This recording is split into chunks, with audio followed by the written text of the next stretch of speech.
Hello everyone and welcome back to the channel. Today I wanted to unpack some of my thoughts about the returning horror story auto rifle. It's been getting a lot of attention online lately and in the community since the Festival of the Lost returned last week, and there's a lot to talk about with this auto rifle for sure. It's not the same as it was last year. This time around we have a fixed optic, it's now a stasis primary instead of a kinetic one, and the perk pool has been completely updated with new offerings and pairings. I've seen a lot of people saying it's the best auto rifle for PvP in the game right now, and honestly, I think that's beyond a stretch. The horror story has a lot going for it. It's far from bad, but is it worth all the hype, the red arrows, the exclamation points? I don't know. Let's break it down. In the background, you'll be seeing primarily gameplay from my elemental capacitor and adrenaline junkie roll with a perfect recoil direction due to arrowhead break, flared magwell, and a ranged masterwork. I tried using elemental capacitor on Void just for that massive stability boost, but I don't think it was needed, honestly, and stasis works great for a dueling auto rifle, giving you that added ADS speed and strafe speed, which comes in very handy in a lot of my duels. Then you've got that origin trait search party, compounding that with the aim down sight scaler and the strafe speed scaler. You're going to be feeling really zippy with this thing, with this particular perk combination, and I was having a lot of fun using it. But before we dive into the perk pool, the first thing we have to ask is, what will it take to make a new 450 precision frame auto rifle worth keeping and worth using? That family of autos is already fairly stacked. I mean, you've got the Amit, which is fully craftable, has some of the most god tier perk combos with enhanced versions of those perks for auto rifle dueling. You've got my personal favorite in the family, the Braytech Werewolf, which has historically had some of the nastiest kill chaining perks for auto rifles. So what's it going to take to make the horror story worth your time?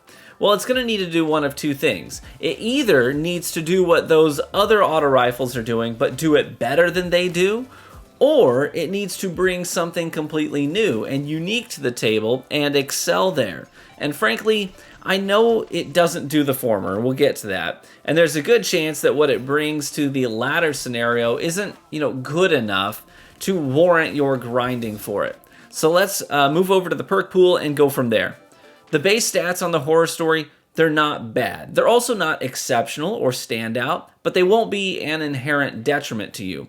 In the first column, you've got Enlightened Action. Dealing damage improves reload speed and handling. Demolitionist. Final blows generate grenade energy, and throwing a grenade reloads the weapon.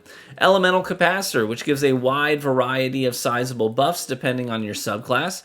Dynamic Sway Reduction, which increases accuracy and stability while holding down the trigger. You've got Discord. Final blows with another weapon grant this weapon increased ADS speed, accuracy, and airborne effectiveness. Then Over Under, which isn't terrible with all of the woven mail out there these days. And finally, Envious Assassin. For the first column, everyone is obviously, going to put a lot of stock into Dynamic Sway Reduction. I think that's a great perk, no doubt, on auto rifles, but I also think that Elemental Capacitor and Discord also have a lot of value as well, so don't overlook those. I actually really got down with LE Cap on my Stasis build. I thought it felt great and synergized very well with Search Party. And I know a lot of people are probably going to be trying to use that Nadir origin trait instead, because things like accuracy and range are obviously really important on an auto rifle. Now, in the second column, we've got Target Lock. Obviously a perk with a rich history, but less utility of late. It's still not a bad perk. It's going to help you get that optimal TTK more consistently without needing quite as many crits to get there.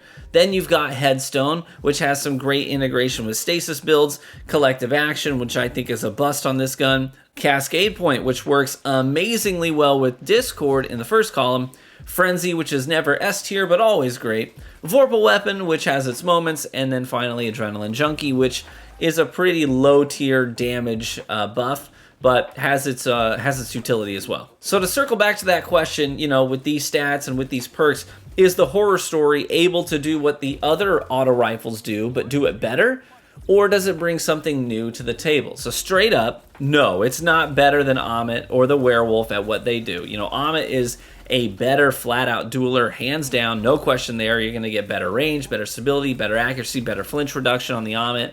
And then the Werewolf is dramatically better at kill chaining. It's got things like kill clip, multi-kill clip, depending on when you got yours to drop, which dramatically outclass Adrenaline Junkie. So then pivot to the second part of the question, does it do anything unique that others don't do? And the answer is yeah, I mean it does. That perk combination of Discord and Cascade Point is something to look out for, no doubt. I had a ridiculous amount of fun running that combination on my Randy's throwing knife a few months ago. So if you can get that playstyle up and running on the horror story, I think you're going to have a lot of fun there and potentially some, great silly melts with this thing. But that playstyle is highly situational, and it's really only useful in a casual 6v6 environment. So it really depends on your playstyle, where you like to play, what you like to do, what your motivations are. If you're like I do whatever it takes to win in a game, I will use the best stuff all the time, then you're not going to have any interest in this gun. But if you're like me and you're like, I just kind of like having silly fun in PvP, you might find some utility in this thing. So when it all boils down to it, the horror story is flat out not the best 450 auto rifle in the game. It has some cool utility. It's not a bad gun at all. And it brings a really high fun factor, perk combination to the table that I think is definitely worth looking out for. But to call it anything other than a B tier auto is probably wishful thinking in my opinion. I could understand a stretch argument for low A tier, but the claims of it being the best I think are flat out incorrect. And like always, I'm pretty sure time will tell. Usually when I make claims like that, I get a lot of pushback, but then a couple weeks later, the usage tapers off and everyone settles into the fact that the thing is just sort of mediocre. So I say give it a couple of weeks. If I'm wrong, I'll admit it. But I don't think you'll be seeing too many of these in regular use anymore at that point. And there you have it. Those are my thoughts on the horror story. I'm going to be looking for that high fun factor roll because I like having fun. But beyond that, I think this thing is going to be finding a semi-permanent place in my vault. Thanks so much for watching today. Genuinely appreciate you and your support, your viewership here on the channel. Be warm and well fed, my friends, and I hope to catch you in the Crucible. Bye-bye.